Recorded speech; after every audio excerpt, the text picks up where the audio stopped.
Commission of Inquiry. The Commission of Inquiry Act 1952. For the purpose of making an inquiry into any public importance and performing such functions within specified time limit. When such commission appointed, no state government shall appoint another commission to inquire into the same matter. No central government shall appoint another commission while the commission appointed by the state government.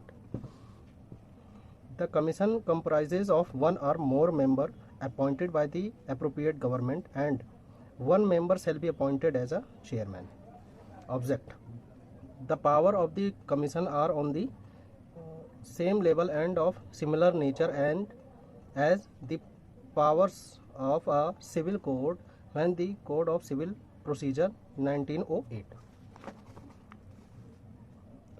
To summon and enforce the attendance of any person from any part of India, to examine him on oath, to require the discovery and production of any document, to receive evidence on affidavits, to requisition any public record or copy of it from any office or court, to issue commissions for the examination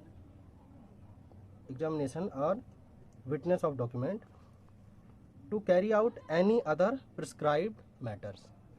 Additional powers: power to require the furnishing of information even from individuals that have claimed a certain privilege for the time being. If commission feels there is a crucial information with that individual, power to enter any building or place where reason to believe that there is a evidence. Importance of Inquiry Commission: the machinery of the government to inquire into a definite matter of public importance, to collect relevant material, make report to the government, and along with its own recommendation.